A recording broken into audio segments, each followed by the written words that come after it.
Welcome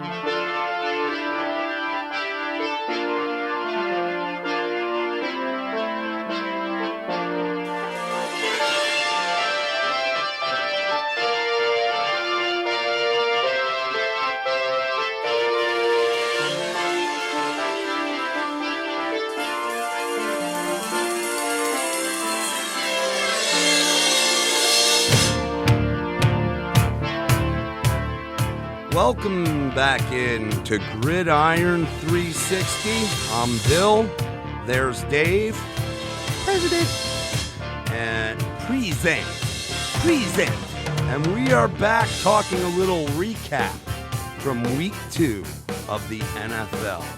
And we're going to go through the matchups today and look at maybe some things we were right about, what we were wrong about, discuss amongst ourselves. But we're going to start today off with a hot topic of conversation, and that is the Tennessee Titans lighting their field on fire. Did you see that? I did. A little bit of pyrotechnic mishap. Boom! Our team's on fuego. No, we're actually wanting to talk a little bit about penalties. Oh, penalties. I'm throwing a flag on the NFL. I mean, here's the deal, folks. The changing of the way that penalties are looked at, the new opportunity to throw a challenge flag on pass interference, the challenge flag in general is causing these refs just to pull out the hankies left and right just so they're not wrong. I mean, that's the way I feel. I can't see it any other way. It's killing game times for the viewing audience. I can't imagine. I mean, I've been to games, and it's a pain in the butt enough to sit through TV timeouts. They're just, it's everywhere. And I don't think anybody really knows what's going on half the time, and that's a problem. It's killing drives, momentum, whatever you want to call it. But we're heading down a slippery slope, especially with the introduction of this challenge on the pass interference. And if you watch Sunday Night Football and the pregame Football Night in America, Tony Dungy, he said the same thing as you said, my friend. He was very, very concerned about this this enactment, this new rule change for the pass interference. And it has certainly, in 2 weeks, reared its ugly head and really opened up a can of worms on things I'm not sure that was really vetted out when they decided to change the rules on this thing. Now, and on the PI in and of itself, let's be honest. This is the Rams-Saints rule. This is classic NFL overreaction, not thinking about the long-term consequences of what they're doing. The whole reason this came up is because a bad call was missed in a critical game that cost the team a shot at the Super Bowl. And so the answer is, well, we got to fix this. And the truth is, the NFL's, in my mind, I have a little bit different slant on why we are where we're at, but the NFL is in an identity crisis right now. They can't figure out what they want to be. And the problem with the NFL doing that is now you've got human beings like refs and coaches in particular who are trying to figure it out. And the NFL can't explain it to them. And it doesn't make any sense. You're watching flow to games getting destroyed at times. And it's not just PI, don't get me wrong, but that's the big bugaboo right now is you've got officials not understanding how to call a game. And certainly because they don't understand how to call the game, the consistency from week to week, game to game is gone. And it's honestly, while I won't sit here and say for all that we went through with, this week, I won't say there's probably one game that officiating is believed to have played a major role, and that would be the Bears-Broncos. And I will get into some detail with that game.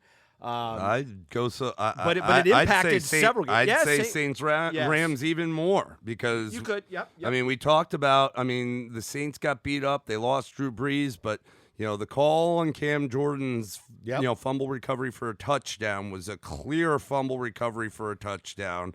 These guys blow the whistle and blow it dead. Even if they had, and I can't remember, did they end up getting the ball back? No, they didn't. No, they got the ball. They got the ball, but instead of getting the ball, or not, instead of instead of getting a touchdown, right. they ended up with the ball on like and, the and 10-yard Bridgewater line? was in the game at that point, I think. Maybe.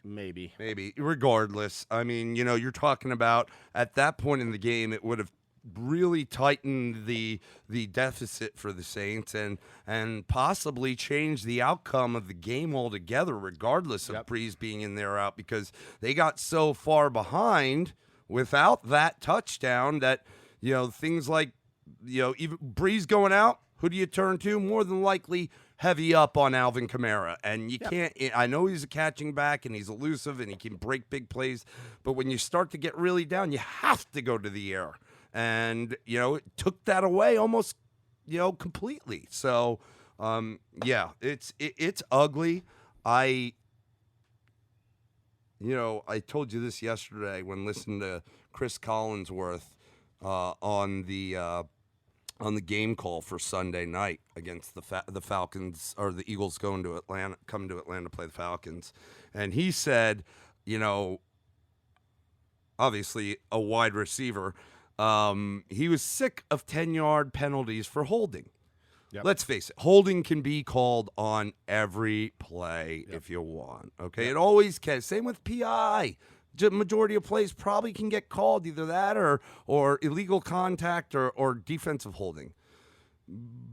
But it's always been like that. So it's up to those referees to play the objective card and know when it's right to call it and when it's not.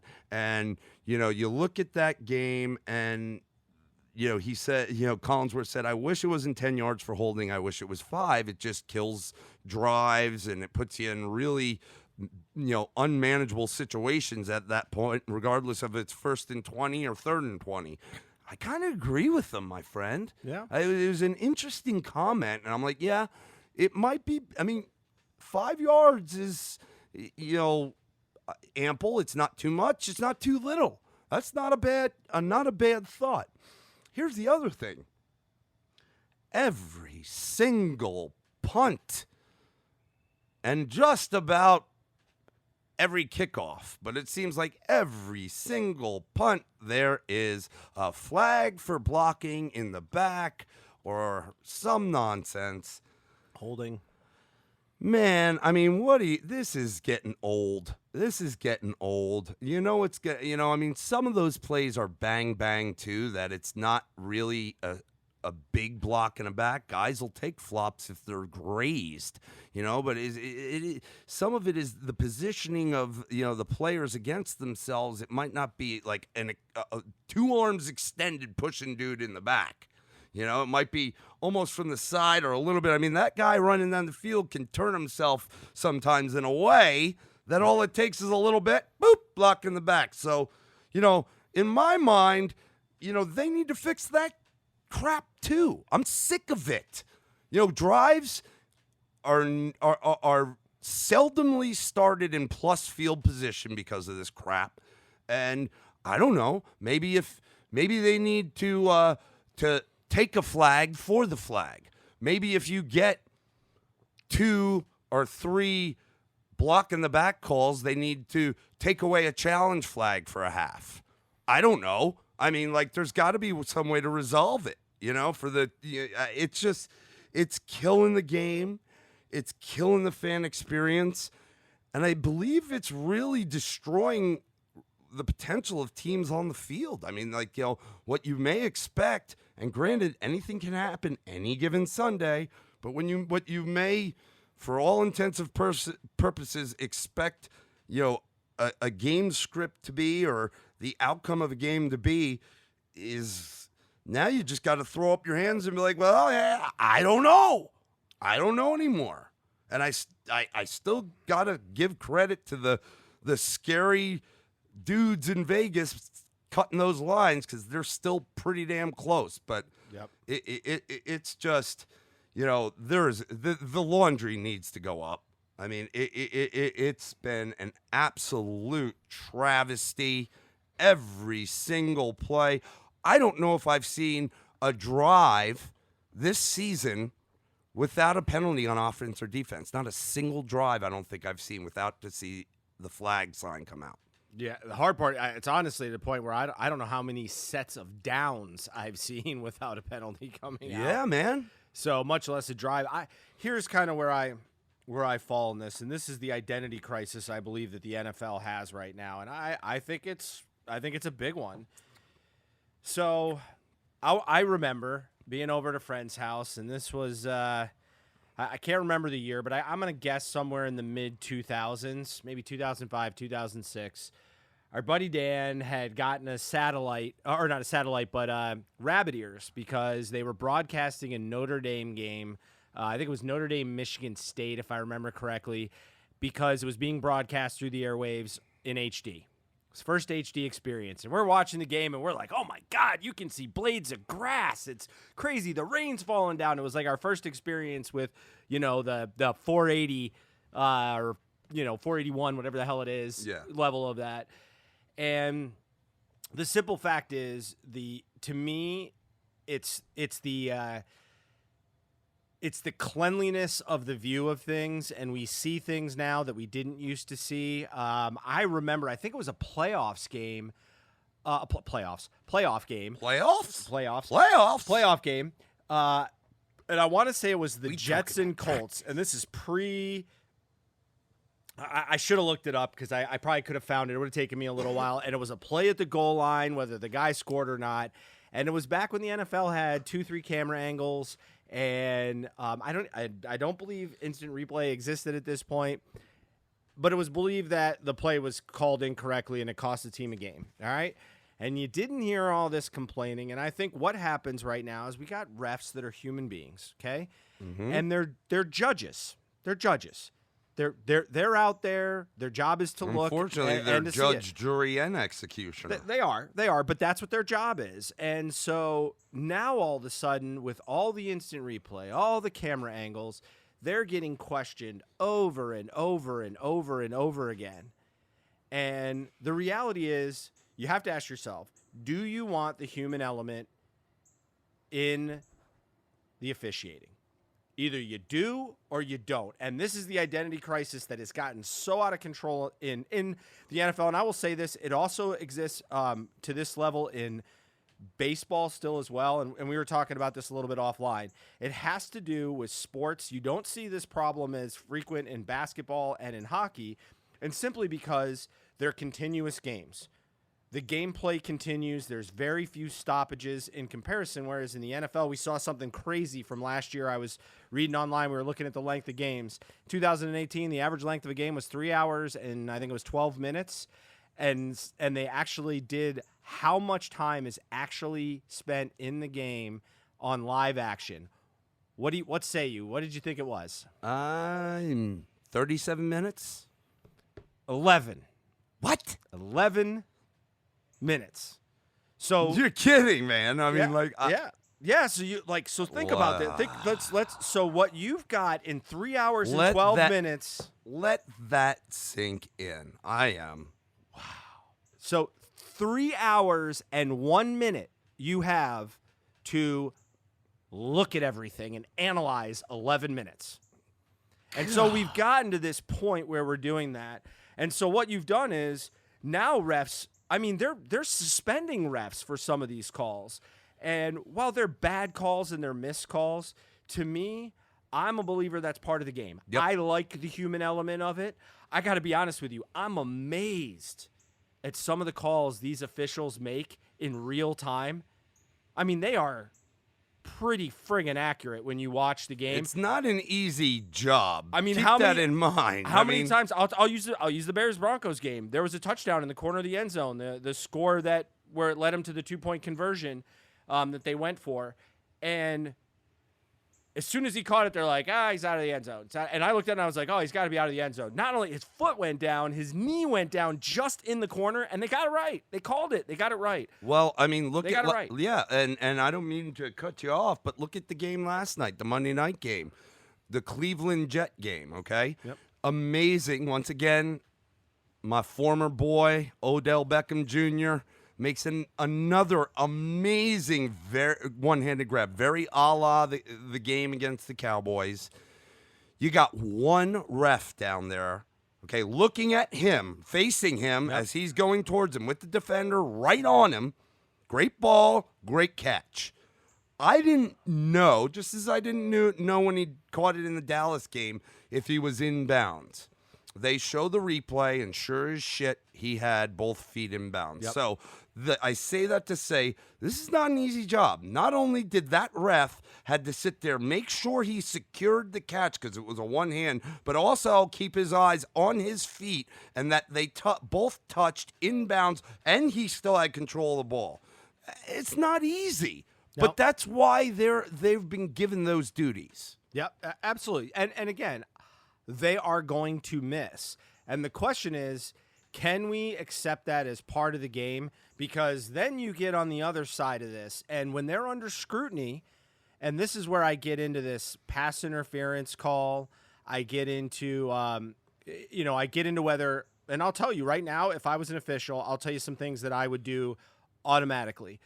Anytime there's a play at the goal line, I'd call it a touchdown. Why? Because they're going to review the touchdown, but if he gets in and I don't call it a touchdown, now somebody's got to burn a challenge flag.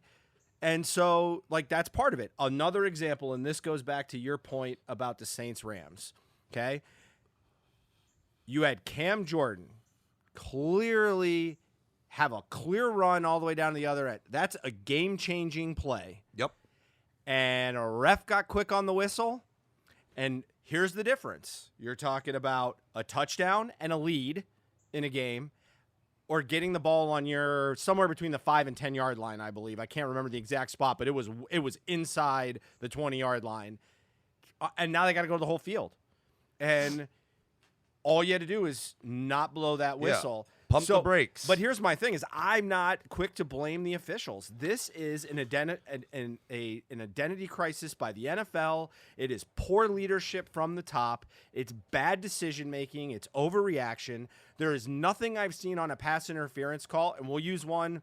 It was last week. What was the game? Was it the Chargers game? It was or maybe it was a Lions game. There was a game where.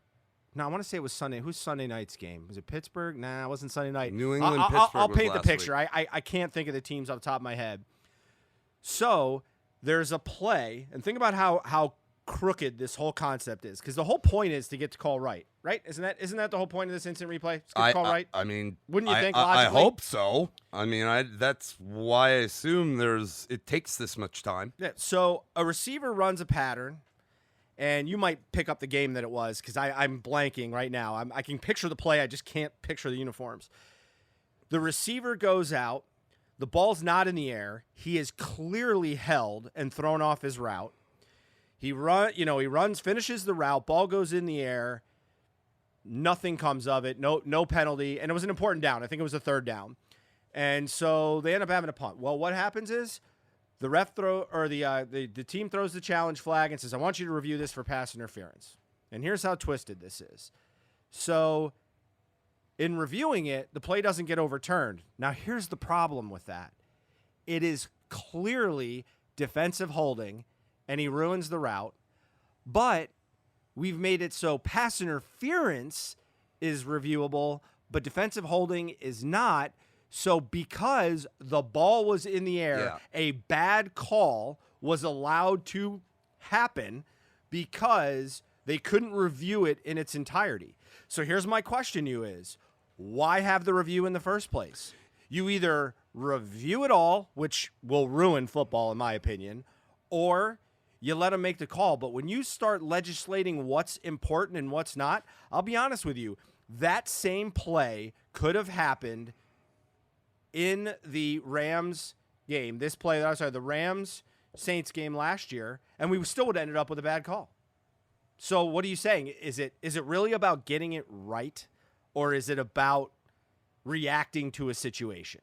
And the NFL, you flag, personal foul, unsportsmanlike, Unnecessary roughness. I don't care what. I'm throwing every flag at you because you are the problem. Roger Goodell, get your head out of your culo and get the call right. All right, because this is ridiculous. And what we're gonna we need to get into these matchups, but I'm gonna harp on this a little bit, especially as we talk about starting with Thursday night. Isn't it funny that this is the celebration of the 100 years of the NFL? And you've used a great word over and over again, the identity of the NFL. Well, on the 100 years of the NFL, you're right. Like, here we are in a celebration of 100 years of this sport at a professional level, yet the league seems like it doesn't know what it is or where it's going. And it really doesn't seem like it's going to get better anytime soon. So, again, you said it. The PI call, it's opening up a can of worms for a bunch of other nonsense that is not initially what we were trying to look at. But you can't make that call after the fact because they're only looking at the PI. You're right. I'm trying to remember the game, but there was a clear holding, and it's like, well, oh well. Yep. Oh well. So, I mean, then you get more. The end result is more people are bitching. Oh, now we need to. So then what? So then they start to open that up now. Okay, well, we can now review it on a challenge, and if something else comes up that we didn't see, now we can. This is becoming a slippery slope. People look. You wrote it on the board. Mass confusion. That's what it is. People look confused. The players themselves on the team, I feel like in any sport, at any level, you play best when you know your job, you know what you're supposed to do, and you just go out there and execute, and you don't have anything else to worry about but executing your job. Yep. Okay? So look at it from the ref's position. They can't go out there and not worry about anything but executing and doing their job. They're constantly having, like, millions of people look over their shoulder, quite frankly. Yep. And it's causing them to get trigger happy with the flag. And, because they'd rather not look stupid. They'd rather not get fined. They'd rather not be the cause of that refereeing crew not getting a bid to be a crew in the postseason or the Super Bowl. I mean, there's money involved there. And maybe not a lot, but there's money. Look at some of these refs that are now commentators during the broadcast. These guys, there is an elevation for their position beyond refereeing. But if they're not good referees, they don't even have a shot at being sniffed for a job like that, which has to be a great job. Brought in like 3-4 times a game, not even there just to make a comment. I mean, holy mackerel. How much? They probably getting paid pretty good. So, it is an absolute mess. Let's jump into the games so we can talk about what happened and how this made it even more of a mess. Thursday night's game, the Bucks go to Carolina. Let's see. It was a 1.5, or I'm sorry, it was a 6.5 line. The Panthers were giving the Bucks 6. You said that Carolina wouldn't cover and they'd stay under on the over-under, which is 49. I did the same. So the results of the game, we have a finish of, I pull it up, 20-14 Buccaneers. So we did hit that they wouldn't cover, and we did hit it under. So we were on point with that. Jameis Winston, 16-25, 208 yards, one TD, no interceptions. Just an efficient. Nothing spectacular. Nothing that really got you all giddy. Chris Godwin had a great day, 8 for 121 in the TD. On the Panthers side of the ball, it obviously seemed to me that the Tampa Bay defensive coordinator was scheming to sell out on stopping McCaffrey, and they did a damn good job. 16 carries for 37 yards. He had 2 catches for 16 yards and didn't see the end zone. Don't get it twisted. Cam has lost the prestige, the ownership of the offense. It now belongs to Christian McCaffrey, and they shut him down. Yep. They wanted it to go on Cam's shoulders, and by the way, somewhat of breaking news, I just saw that Cam is questionable for this week with some sort of foot injury. I mean, where do you want to go here? It was an ugly performance at home by the Panthers. I thought the Panthers were going to be one of those teams to contend for this division. This division is now seeming like it's falling apart, or you don't know where it's going to go. It's different every week. Cam Newton, I mean, we talked about it off air. The guy, every time he gets on his knee in the huddle, everybody else is out at their position, and he's getting up like he's got, an 80-man-year-old arthritis problem. And his body language, his facial expressions, the guy doesn't look like he wants to play football in my mind. Yep. Yeah, there's definitely a lot of signs in that in the game. Let me paint some pictures, and I'm gonna give one rip to the NFL on this. If you didn't catch the beginning of the game, there was a weather delay. So here's how this one comes out. When the game starts, okay, there's only 2 camera angles. There is one shot from the moon, and then the other one, which they played with early on, that was on that wire cam that slides all along the field and, usually gets by the sky cam. Yeah. And the reason for this was, the storms moved in and they cleared the stadium. But amazingly, the NFL and how the Carolina Panthers, you'd have to kind of do a little research to figure out who's all involved in this brain trust of a decision. Yeah. But they go into this game with those cameras. They didn't set the cameras up in time, and they weren't allowed to go out there and set them up all around the stadium because there was lightning around. Okay, I guess my question is, you got a nationally televised game. Why are you waiting till that point to set up the cameras? Okay, not a weatherman, but there was a good point. It's your guy that you like on, what's his name? Jeff Mance. Jeff Mance, yep. On Elite Sports on Fantasy Football Radio, Sirius XM 210. Yeah, he's good, but and Bill and I were talking about this because I was, telling him what I saw, in that part of the game because he had missed the very beginning of it. And he went ape shit over this. Yeah, because here's the thing is, you got an NFL that sits there, and now, again, let's talk about our high horse about all these play callings, and they don't even set the game right to get all the camera angles correct. And I will tell you, there was a point in this game, and this is where I'm going to transition to Cam Newton and talk about football, which is what I want to talk about. Cam Newton had a play on 4th down. I will tell you, there was no conclusive evidence that he got the 4th down. It was a little bit of a sprint out to the right. He did not stay behind the line of scrimmage. I think it was a 4th and 1. I don't think it was even 2. It wasn't that long. And he got stuffed, according to the referees. It did look like the guy undercut his knees, that he reached out and might have gotten over the line of scrimmage. But here's my NFL coming to the rescue.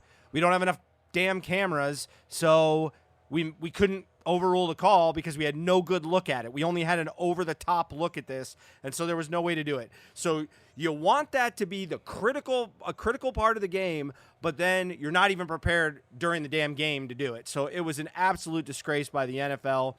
Now, I'm not going to sit here and say that was the tide of the game, but it matters. It matters. You either want it to be part of the game or not. From the TV screen, it did appear that he had gotten it. And a lot of, Jeff. But it was not conclusive because there was no good angles. And the call was that he didn't. So it has to be conclusive. And, you said it too. It's like, how are these guys, okay, how do you not check the weather before you're going in and prepare ahead of time instead of waiting until game time? It's not like you got a college game playing ahead of it. Is this a problem with the workforce in America? Like, people are just like, whatever, leave it to last minute. Lazy behavior. Oh, whatever happens, happens. I mean, no, be prepared. Yeah. There's a lot of eyes on this. There's a lot of money involved. That's just absolute silliness that they're that unprepared. Yeah, and let me just say, again, that was a close part of the game. It was a drive that was actually getting them, past midfield. So it was a critical play. And the NFL, this is I got to throw a lot of hankies on the NFL today. So there was my first hanky right there on Thursday night. Now they fixed the cameras. I guess they got them set up at halftime, and so I started to see more angles. I don't know if they got them all up, Let me talk about the game now. Here's what I saw out of the Bucs. I want to caution to those listening to pay attention to this if you ever get a Carolina game. Every time I saw Cam Newton break a huddle, he was on his knee. He would call a play on his knee, which is sometimes some quarterbacks do that, some don't. Watch his body language when he gets up. He's the last one up by at least a second or two, and it's like he's got to drag himself up. He just Bill talked about it. He just doesn't look like he's into the game. This was a game that they had to win. They're playing a divisional opponent. You're 0-1, and you're playing what's everybody estimates to be the doormat of that, division. And he just did not look into the game. And I'm going to say this. I mentioned after week 1 that we were going to talk a lot about, them needing to be able to use this game to figure out who they have on the outside. What I came away with in this game is it doesn't matter because Cam Newton is not – he was never a super accurate downfield passer. He's just unleash it as hard as I can. He was worse than I've ever seen him from an accuracy standpoint. He's either injured or he's not, but at some point somebody's got to just own this. And it was atrocious what I saw. And they said from a passing standpoint. Aikman was on the call of the game, and he threw like a 10-yard out route, which is a long pass to the side, and he just fired it in there. I think it was the DJ Moore. Made the play, and Aikman's like, anybody that's questioning Cam's shoulder, if it's a problem, then that should tell you everything right there. He looks fine. It's not about that. The guy's got, you can call it accuracy. I'm going to call it touch. He's got none of it. He doesn't have that touch that you see a Patrick Mahomes on a scramble. That's, that the sidearm throws, the little, let me toss it into my left hand and throw it.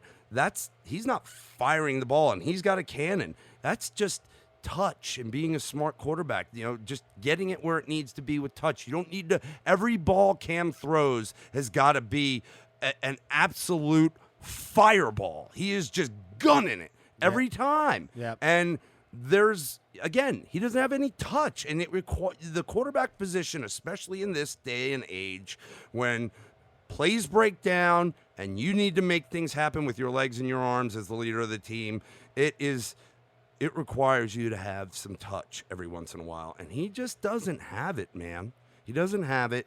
Yep. Again, I don't know if he wants to play the game. If he's not playing this week, I guess we'll see Kyle Allen, the former Houston Coug, come in and see what he can do. And quite frankly, that I hope for the Panthers' sake it goes well, because otherwise they're going to be looking at needing to draft a quarterback next year, because I don't see how this can continue throughout the entire season with Cam Newton, with him being injured, him not helping his team. I just don't see where it's going with them. And they maybe it's a blessing in disguise if he's out and Kyle Allen gets in there and does well, and if he doesn't, then they're going to be looking. Yeah, probably the most impactful thing that Cam Newton might have done in this game is resetting a new trend with the male babushka. My goodness, man. Bluebonnet Margarine called. They need a new spokesperson. So when you go to they want to be a little more diverse, okay? So when you go to the grocery store here in the coming weeks, you're not going to see that smiley white blonde lady with the bonnet. You're going to see his ass. Probably not smiling with his silly sunglasses. And as you said, the babushka. I don't even know what's going on there. So we're going to have a little bit of fun with it. It was, again, this whole game was kind of like, I will say I want to give a little bit of credit, because we're talking about, a game that we had a lot of problems with for various reasons. I give credit to Todd Bowles and the Tampa defense. Yeah. Kept pressure on. Their outside linebacker, Shaquille Barrett, was a beast in the game. He was everywhere. Got 3 sacks on Cam Newton, and they were just like power speed moves, and he was just on him. It was pretty impressive to watch. Overall, Again, I'll give you an example. That and chiming in on that, for those who may know or may have forgotten or maybe not, Bowles was the head coach of the Jets. Yep. And non-successful, and that plays into what I always say. Some guys are just better at being coordinators than head coaches. I think this is a perfect example. Yeah, you've got some players on that defense for Tampa Bay, believe it or not, and he managed to put together a great game plan to stifle Carolina. And that's really great defensive coordinating. And, that's something maybe you didn't see as much of when he was a head coach, but, it's great to see something like that on the field, and hats off to him. And as we talk about officiating, I mean, we also pulled up the number of flags thrown. It looks like the Bucs had 12 flags and the Panthers had 5. So major discrepancy in the number of flags per team, but nonetheless, almost 20 penalties. PU.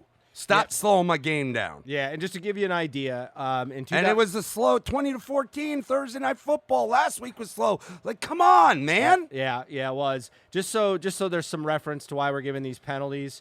In 2018, to give you an idea, there was 6.68 accepted penalties per team in the NFL. So far in 2019, we're at 7.81.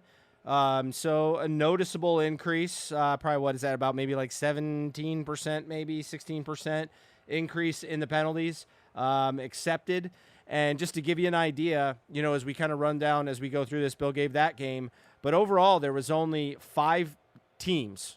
Okay, so 32 teams playing, 5 teams that were below that average in week 2. So pretty, and we'll touch on these because I think. But see, again, it's week 2. Yep. It is week 2. Yeah, I'm sorry, it's kind of the reverse for teams. Like sometimes it's going to take them a little bit to get up and rolling. For the referees, I got to imagine it's not going to lighten up, that it's just going to keep getting intensified. And I don't like it. Look, I think the Bad News Bears said it best. Let them play. Let them play. So it's time to do it. Again, we'll highlight on this, in a few games. But all in all, I think what we take from this game is Tampa played good defense. Winston had an efficient, effective game, not spectacular. Cam Newton struggled to throw the ball. His body language was really poor. Christian McCaffrey, what was shut down in a game. And a perfect example to your point that you made initially talking about this game to wrap it up is, if this isn't Christian McCaffrey's team, you're not watching the game, because at the end of the game, near the goal line, they got to get a first down. I think they were on, the 3-yard line, 2 or 3 yard line, but they could get a first down. They needed a yard. They ran Christian McCaffrey. What I didn't like about it, and credit to the Bucs D end and an outside linebacker slid over to stop the cutback, and Hargreaves stayed hard on him all the way to the sideline and did stop him. Don't take your best player and turn his shoulder pads to the sidelines. I am so against that in football altogether. But don't do that on the last play of the game. It's just a bad idea. Christian had nowhere to go. They played it well. I mean, they even analyzed it on TV. They're like, look, if he's notorious for making that jump cut and just hitting the gas, but there were two guys right there where he would have made that jump cut that would have taken him out. Yep. And so there was nowhere else to go. Hargreaves, has taken a lot of flack for where he was drafted and not performing to his expectations. But in the first 2 games, he's done pretty good, man. I mean, that was a game-saving play, and that was the right play. He just took the right angle to work him out of bounds, and that was the end of it. Yep. So let's move on to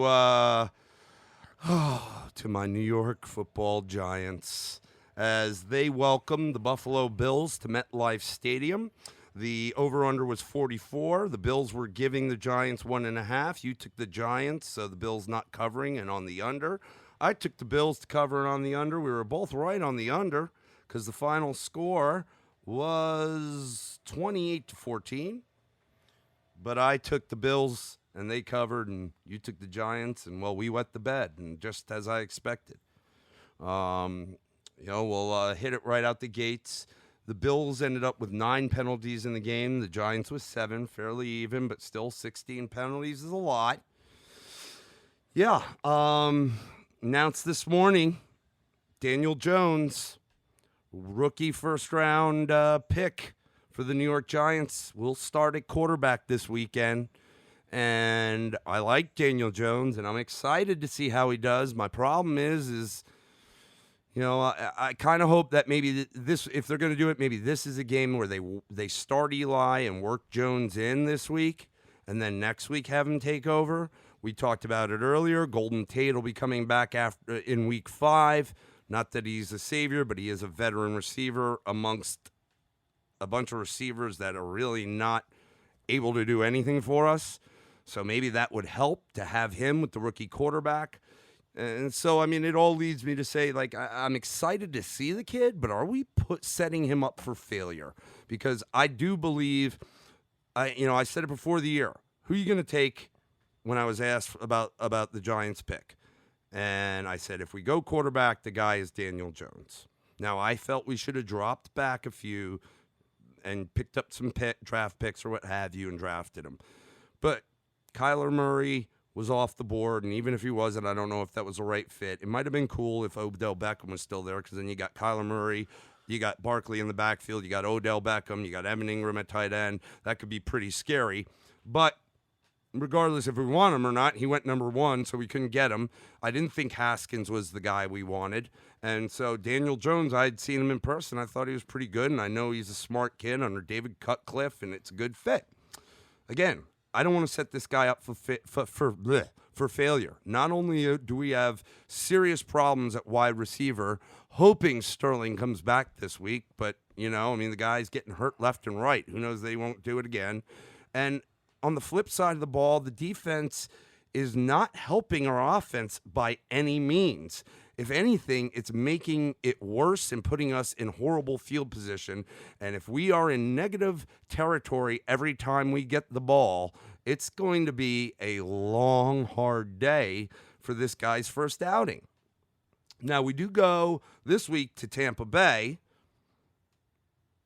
On paper, you think, okay, maybe it's not too bad of a start, but you just mentioned it. I mean, you got Bowles called a great game against a team that I think, maybe not after last week, but going in was much better than the Giants and the Carolina Panthers. I can't imagine what he's going to do on a rookie quarterback. Yeah. I mean, again, we're probably getting a little bit into into next week. I don't want to preview it, but I mean, yeah. Look, we've got trouble. We'll have to see what happens. The line does seem to be doing better. Saquon. We don't have any edge rush. Janoris Jenkins came out this week, and look, Jack Rabbit's been great for us, but he's lost a step. He's older, but he said, look, I can't cover anybody for 10 seconds, man. I mean, come on. And he's right. You can't expect these D-backs, even the best in the league, even Jalen Ramsey, to stick on a wide receiver 1 or 2 or 3 for that matter for more than 10 seconds without the guy getting, at some point a couple yard cushion between them. Yeah. And in the NFL, that's all it takes. Now, on the other side of the ball, the Buffalo Bills, I mean, I've been very high on Josh Allen. Modest day, 19 of 30, 253 yards and a TD. He also rushed 7 times, but only for 21 yards. However, he did have a TD on rushing the ball. The running game looked all right. Nothing spectacular. The passing game was decent. I got to take it with a grain of salt, unfortunately, because my Giants are not very good, and I don't think their defense is very good. Yeah, I like that Josh Allen was more prevalent in the pass game. While I like that aspect of his running, I don't think that projects for him for the long term to be a good thing. So I think he needs to start scaring defenses a little more with his arm. We know it's strong enough. The question is he accurate enough? Had a good day, was above 60% completion. Again, no picks, threw a touchdown pass. So all in all, I think he was very effective. Something to keep an eye on is Devin Singletary. Again, has another good day with yards per carry, but limited on the touches. I think he was like 4 rushes for 70 6 yards for 57 in the last game. Yeah, now he's last 6 for, last game. Now he's 6 for 57. Yep. So I mean, Frank Gore continues to get the workload, but Unbelievable. He's I mean, like he's impressive, he's but impressive. but there's clearly, he is a ground and pound sort of guy. He's going to be the, the 3 yards in a cloud of dust. He's not snapping the bigger runs in these games. So I would be interested to see, does Devin Singletary, I mean, certainly he's got to prove it in pass blocking. But I'd be curious to see if he starts to see his snaps increase, because he's definitely playing better. I was surprised I wasn't surprised in so much how the game played out. I was just surprised. The Giants have just way more holes than I thought they did. They're a struggle, and we'll talk a little bit about Daniel Jones when we do our upcoming for the NFL. But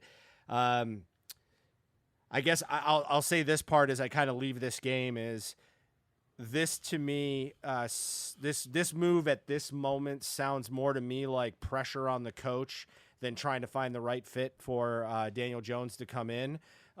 So why that's important is to kind of see how some of this plays out. Concern is, do you run the wheels off of Saquon Barkley more than you need to in a losing effort? They've got issues at wide receiver. They were already weak to begin with, and, with guys on suspension and injury, they've got challenges. Latimer hit the tent during the game. I didn't see what his long-term status is.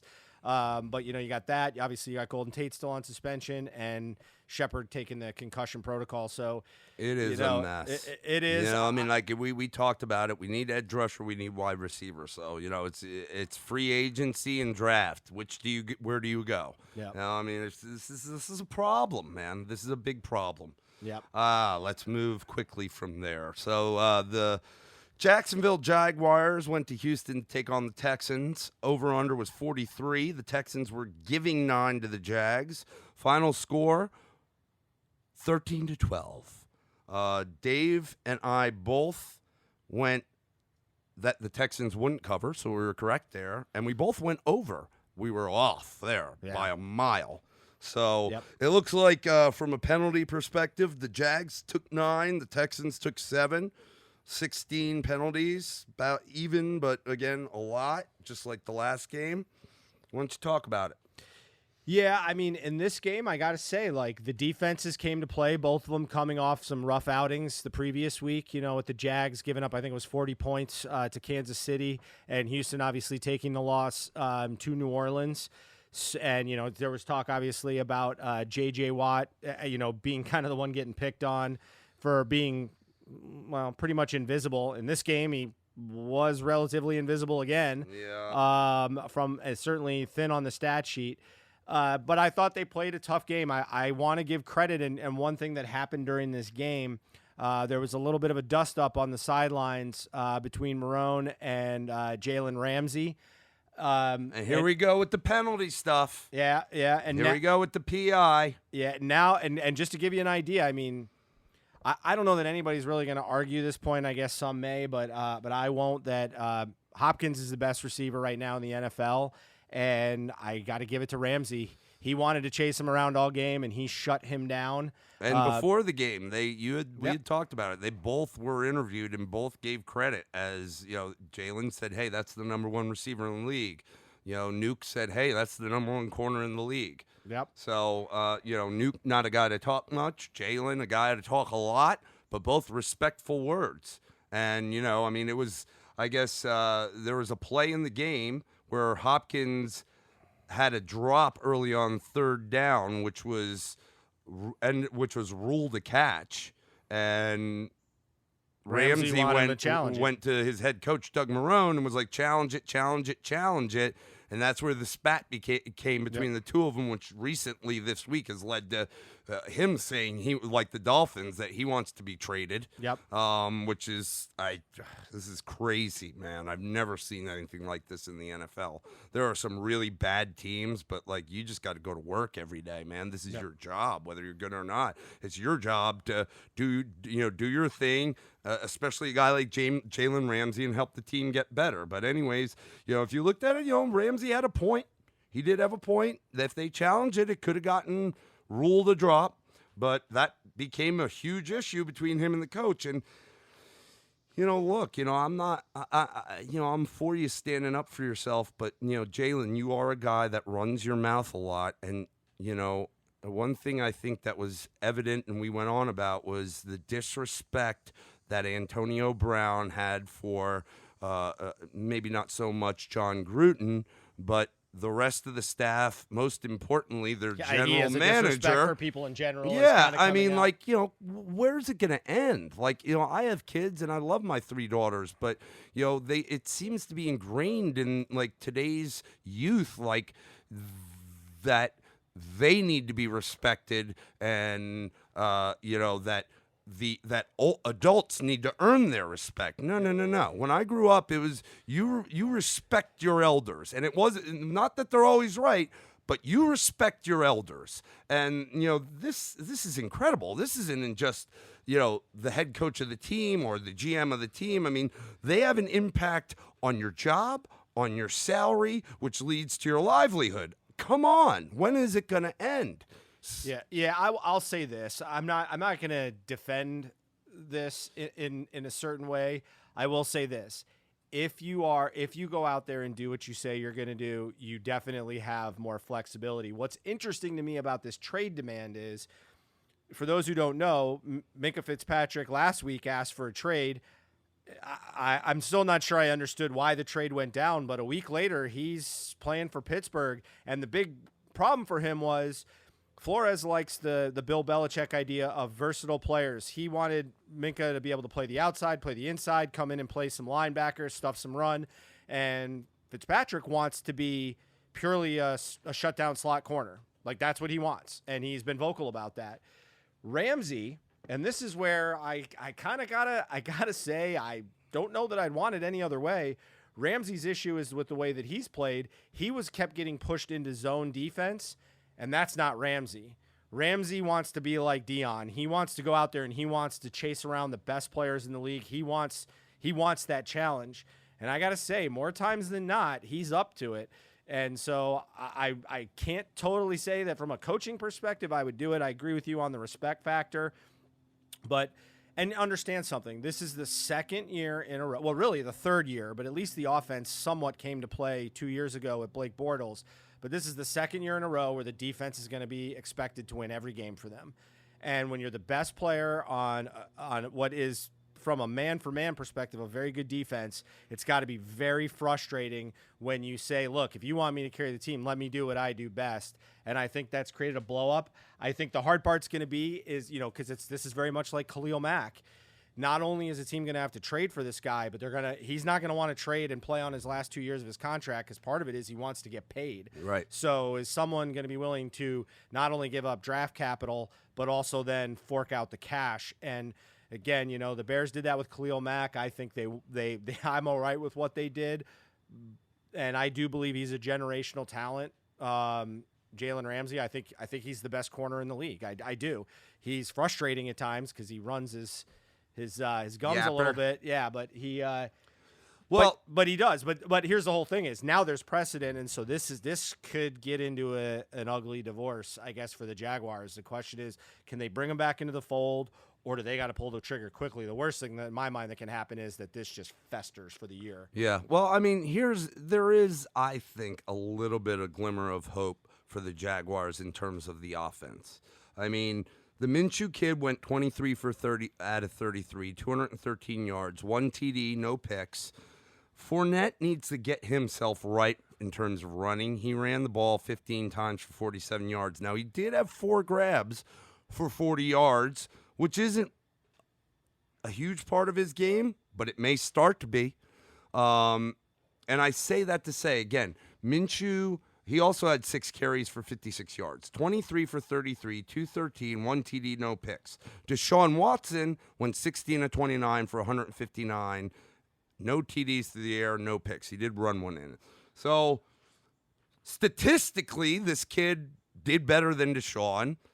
He's facing not as tough of a defense as Deshaun had to face, but there's growth is where I'm trying to go with this. And the kid DJ Chark, second-year kid at LSU, the receiver number 17, 7 for 55 and a touchdown. I think that's a touchdown both weeks now. And, I think the kid it could be something. Conley's found himself there. So maybe there's a positive outlook there for the Jaguars, at least for those Jacksonville fans. From the Texans side of the ball, the whole Duke Johnson experiment now is everybody thinking he was the guy. Carlos Hyde had 20 carries for 90 yards.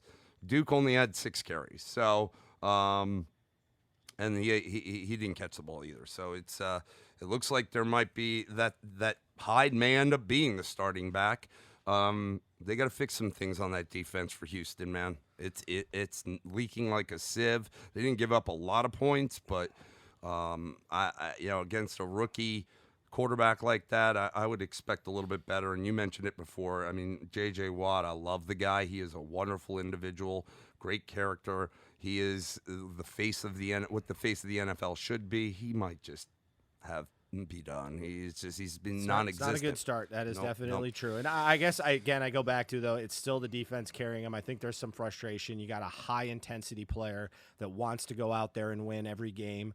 Understand this guy was a great player at Florida State, won a national championship in his freshman year, was with him and Derwin James were linchpins of a defense. Brought all the old school Florida State attitude and so that's just how he plays. Doug Marone's a little bit in your face, I'm the boss kind of guy. I guess I look at it and go, if I got to go crap on somebody in this game, I'm probably going to shy away from crapping on the defense because they held Houston to 13 points. So again, it is what it is. It's going to play out. We're going to have to watch it. Wouldn't shock me to see him get traded. It's a little bit bigger difficulty in the trade because now you look at Minka got they got a first-round pick for him, and that might actually be a top 15 pick, maybe even top 10 if the season goes in the tank for Pittsburgh. So, what is Jalen worth at that point? It could get real interesting. Jags got 2 more years of control. So we're going to move on to the next game. Next game was a kind of a battle of not such impressive starts this season. While the 49ers were 1-0 going in the game, playing the Bengals. Bengals coming off a tough loss, played very well in Seattle. Lost by a point, 21-20, and so they took on the Niners. So go ahead and what did we say? The over-under was 45. The Bengals were giving the Niners 2. Both of us said that wouldn't cover. We both picked San Francisco to win. We were on point. We both went under. We were off there. It was 45. The final score was 41-17. The Niners are 2-0 right now, and I believe the last time they started the season 2-0 was the year they made the run to the Super Bowl under Harbaugh. I had said Garoppolo would start to come back to form last week. And get right and start to be a little more worth, maybe not exactly, but show a little more of the value that he was paid in his contract. He went 17-25. Not spectacular, but fairly efficient. It was good. I thought he was very good. Yeah, he had 297 yards, 3 TDs, and 1 pick. Good day. Good day. The Mostert kid had a great day on the ground, 13 for 83. Their lead back, Matt Breida, spelling Tevin Coleman, who I don't know if he's going to be back next week or not. He's, I think, now moved from doubtful or out to questionable. He went 12 for 121. But the third back in the lineup, Jeff Wilson, number 30, actually vultured all the touchdowns from the ground. He had the 2 touchdowns that they had rushing. So from a fantasy perspective, Well, I think overall, I mean, really, I think this really helped Garoppolo, and if they can continue to do this, it spells good things for them, is the rushing yards. I mean, they put up 259 yards on the ground, and understand they're on their 3rd, 4th, and 5th option with McKinnon down for the year, and then you got the injury that happened to Tevin Coleman. I believe that was a concussion. Was he a concussion, or was he a leg injury? But anyway, he's going to be out for a little bit, so great signs. I mean, here's what I like is that, and I have him on my fantasy team. I love George Kittle. He only went 3 for 54. Modest for a tight end in terms of fantasy. In terms of NFL, that's a decent day. Kittle is Garoppolo's guy. It's his favorite target. Yep. But what we saw this week, Spread the ball Debo around. Samuel, 5 for 87. Marquise Good and a touchdown. Marquise Goodwin, 3 for 77, touchdown. Mostert out of the backfield, 3 for 78, catching the ball on top of what he did running the ball, and a touchdown. And then Kittle, 3 for 54, and then you got a handful of other guys that had a grab. So you said it. He's spreading the ball around. That tells me he's getting a little more comfortable, as the leader of the team, a little more comfortable underneath the offense. And, they're 2-0, man. That's, I don't know that I was expecting that. And, good for them. Yeah, I got to admit, I'm kind of this coach for Cincinnati is growing on me. I mean, they took a little bit of a beating. I'm a little bit shocked. I thought they were going to lean more heavily on their running game overall starting the year. It was a rough day on the ground for them, so good on the Niners for getting that done. Mixon was a little banged up going into the game. Yep. He still played and led the backfield with 11 carries, but only 17 yards and didn't see the end zone. And then, Gio, who has experience, he had only 6 carries, but for only 6 yards. So, to your point, 49ers did a good job stopping the run. Yeah, they're letting Dalton air it out. He kind of came back down statistically in the sense that he put up, he went 26 for 42. He did put up 311 yards. There's a lot of garbage time, though, because the game started to push and the score got the spread started to get further away. 2 touchdowns and an interception. To me, that's an average Andy Dalton day. So he's had a good day, and now he's had an average day. So he's leaning a little higher. I'm not saying that that's the guy they got to ride into the future. I'm not sure they're really going to do that, but I do like the aggressive nature of the coach in this for a team that's generally thought to be an afterthought in the NFL. Yeah, I mean, just really quick, if it tells you anything, last week the 49ers took on Tampa Bay in San Francisco and held them to a total of 98 yards rushing. And this week they go to Cincinnati with, quite frankly, I think Mixon's better back than anything that Tampa Bay has in their backfield, and held him to 11 and 6, held him 20 yards, 19 yards. I mean, that's the rushing defense for San Francisco seems to be pretty good out of 2 weeks. It's about time, though, because they got first rounders up and down that front seven. It is. So, and then just to wrap that game, there were 9 penalties on the Niners, 7 on the Bengals, 16 again, pretty even, same as the last 2 games. We're seeing a trend. Yes. All right, let's jump to the next game. The Arizona Cardinals traveled to Baltimore to take on the Ravens. The line on this game was the Ravens giving the Cardinals 13.5 points. The over-under on the game was 46.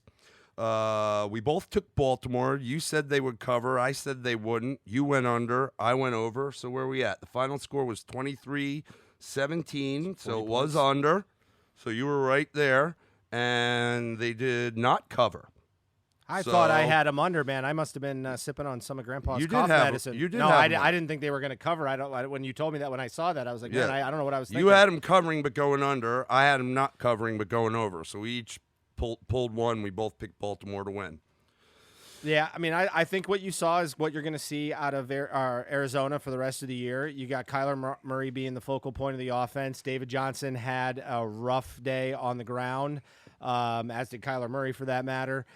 They did not throw a lot.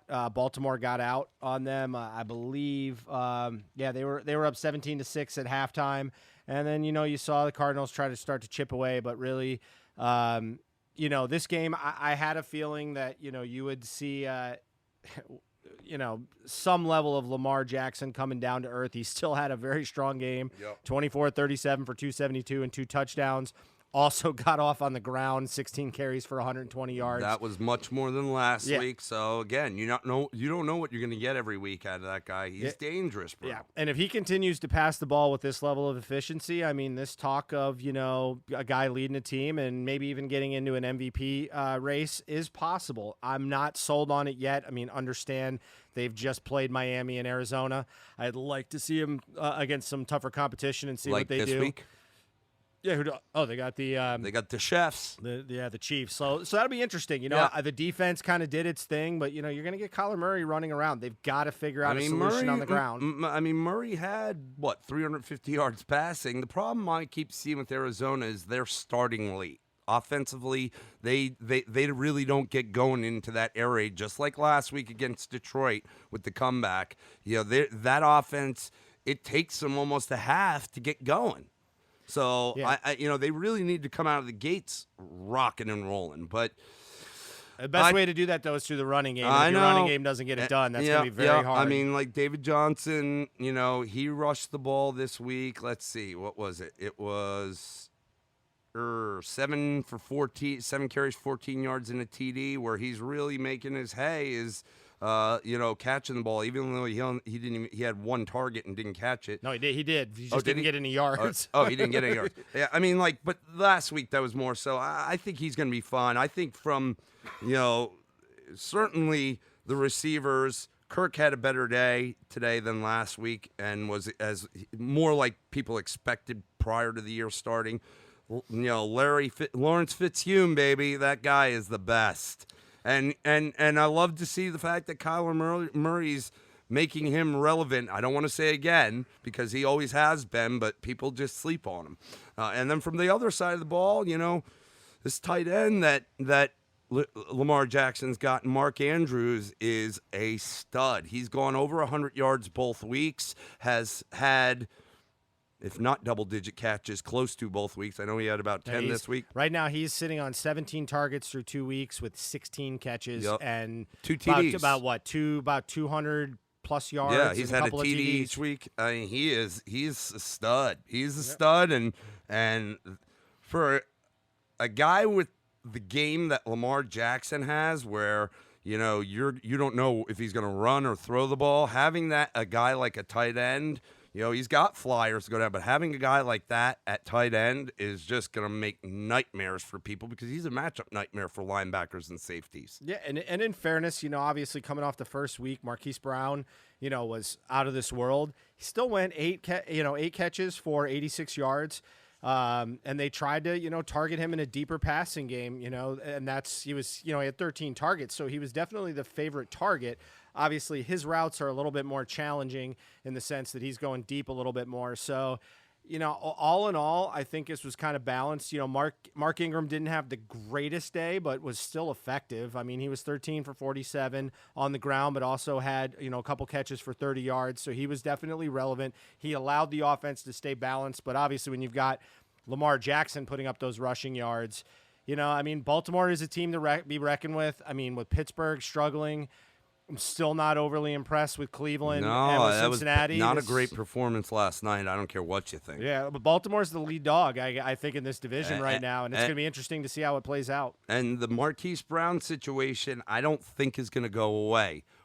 If you play fantasy football and you don't have him already, or if he's on I don't think it's going to go away for the mere fact that he's got mad speed, and granted his game is downfield, but they're going to have to, there's just too much in Lamar Jackson's game that they can't necessarily throw him all the time in double coverage, especially as a rookie, and this is going to continue. Jackson can launch the ball too. He's got a good arm. Yep. So I don't think Marquise Brown's going away, believe it or not. No, me neither. Let's see. Where are we at from the penalties? The Ravens took 10 penalties. The Cards took 8. A little more than the previous game, 18. We're seeing a trend. It's much closer to a 20, round up, 20 penalties a game. That's just too much in my mind. Way too much. Yep. So let's bounce to the next game. We have the Los Angeles Chargers went to Detroit to take on the Lions.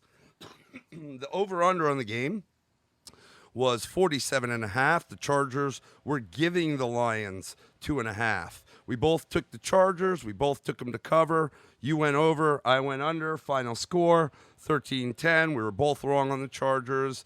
They didn't cover, and I was right on the under. You were wrong on the over. Yeah, what do you have to say for yourself? Well, don't bet on me. But I saw some chunks of this game. This is a game that the Chargers handed away. They didn't play pretty, certainly. Eckler was okay on the ground. Rivers, 21 of 36, so a little light on his completion percentage. Went for 293. They missed a couple of field goals that killed them, that would have gotten them an opportunity to get the lead and potentially change the complexion of this game. Rivers forced an interception later in the game. This just was not well-played football. You know me and my feeling about the Lions. I don't think the Lions are really much to write home about. I'm still waiting to hear about this Kerryon Johnson explosion. He had a better day. He had a better day this week. 12 for 41 for 3.4 a carry. Yeah, but through the air. 2 for 47 and a touchdown. I'll give him that. Yeah, he had some good plays. Yeah, look, here's the thing. Where's the penalties? It looks like the Chargers took 9 in this game. The Lions took 8 in this game, right?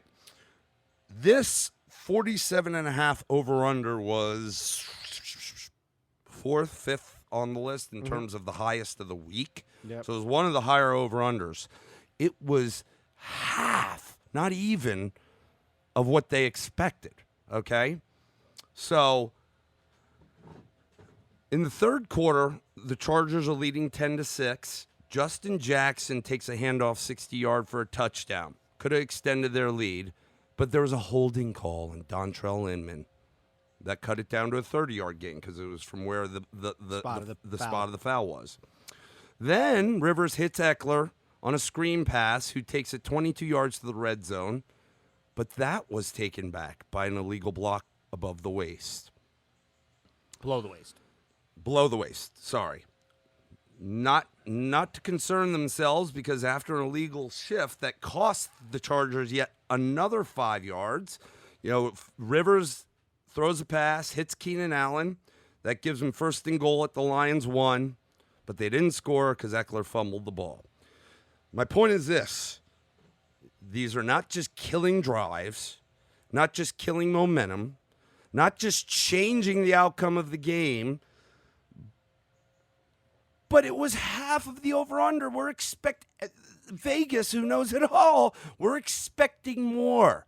Okay, we expect more, a little more excitement. This is a game that is a perfect example of how these penalties completely thwarted the game from being entertaining. Yep. Because if you saw it, it wasn't very entertaining. It was kind of boring. And a lot of that is because penalty after penalty, things were getting called back, drives were getting stalled, and people were like, PU, I'm done. Yep. Yeah, it was not pretty. I'll also say this is kind of just an interesting nugget on the side. Darth Vader strikes again in my mind with Mr. Bill Belichick. The guy gets rid of Trey Flowers, lets him go. This guy is supposed to be an elite defensive talent. Man, He's got 3 tackles on the year and no tackles for loss, no sacks, and he did it to his buddy Matt Patricia. The force is strong with this one. Yeah, man. It goes deeper into that whole tree coming out of Belichick, and damn, man, you'd think the guy would want the best. He's not even playing. You'd think he want his guys to thrive, but instead he's like, "Yep, yeah, if you leave me, you're screwed." Yeah, you are cursed. You can understand why they end up with like 13 draft picks every year. Is just they just do things like this where they make moves and these guys get these big contracts and then they struggle outside of that system. So again, this one wasn't a lot to write home about. Next game we're going to move to is going to be the Colts at the Titans. The Colts coming off a hard-fought game. They lost in LA to the Chargers, and the Titans just curb stomping the Cleveland Browns in that circus that they put up last week. So tell me, what are your thoughts on this game? Well, you could tell me how he did, and then your thoughts. All right. Well, the over/under was 44.5. The Titans were giving the Colts 3. We both took Indy. We both said they wouldn't cover. You said it would be under. I said it would be over. I was wrong. It was under. Indianapolis did win the game, so we were both right in the Titans not covering. Final score was 19-17 Indianapolis. Not a spectacular day out of Jacoby Brissett. He went 17 of 28 for 146, had 3 TDs, also had 1 pick, but better in terms of what we saw last week. Again, in terms of his performance against the Chargers. What I didn't like to see is that Marlon Mack, and the Titans' defense is better than you think, especially in their front. Marlon Mack didn't have a great day. He had 20 carries for 51 yards, no touchdowns. He had 2 grabs through the air for 12 yards. It looks like T.Y., who I have on several teams, he had 4 grabs, 43 yards. He did have a TD. It looks like Eric Ebron got back in the fold. He saw the end zone, as well as newcomer Paris Campbell out of Ohio State at wide receiver.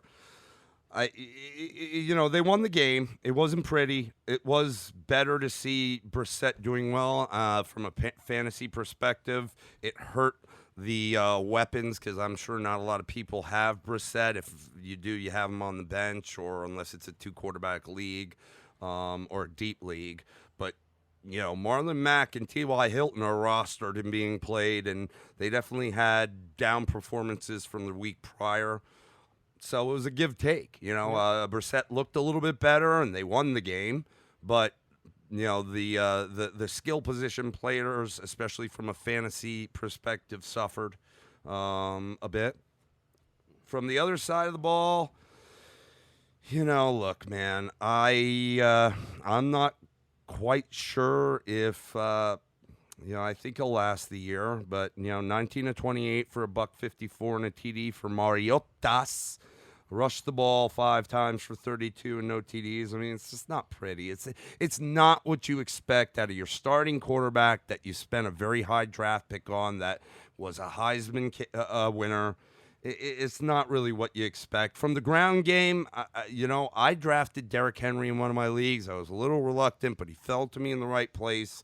And I had gone 0 running back in my fantasy league in the first couple rounds, so I needed some backs. He's performed well over the first 2 weeks. He went 15 of 81 for a TD this week. And let's see, he did have 2 grabs for 12 yards. So, he did well for me. From an NFL perspective, he's doing all right. I think there was questions. I know you had questions about it. We had talked about it, but he's doing all right. I think he's actually helping that team. Delaney Walker led the receivers. We said it last week. That's Mariota's guy. It was only a 4-reception game for 39 yards, but again, he did leave the receivers in receptions. Everyone else behind that was 3 grabs, 2 grabs, a grab. So, kind of boring game again, but it was a divisional game, and both these teams now sit at 1-1. The Jaguars sitting at 0-2, and the Texans sitting at 1-1. So you got kind of a log jam at the top of the AFC South. Yeah, one thing I did like out of this from the Colts is understand that they had 8 penalties versus only 5 for the Titans, so they lost the penalty battle. They had 2 turnovers to 0 to the Titans, so they lost the turnover battle. They did have 4 sacks versus 3 for Tennessee. You can tell by the fact that neither team put more than 70 plays up. This was a little bit more of a ball control game. The yardage was 313 to 277. What I like is Indianapolis on the road, overcoming some of the adversity they created for themselves to win this game. I think this is why I like Brissett. I think they can win in a couple of different ways. I like Frank Reich. I like the way he is able to manage this team, and I would not sleep on this team. I think they're going to be there at the very least. They're going to be a thorn in a lot of people's sides, but I think they can make noise on their own. Nice. All right. Here's what I want to do there. I want to take a little stop here. And we'll go ahead and work on getting this up, and then we'll bounce to the rest of the 1 o'clock games in a separate cast, and then we'll jump into the afternoon, evening, Sunday evening, and Monday evening games. Sound good? Let's do it. All right. Life's the same. I'm moving in stereo. Life's the same. except for my shoes. Life's the same, you're shaking like tremolo. Life's the same, it's all inside.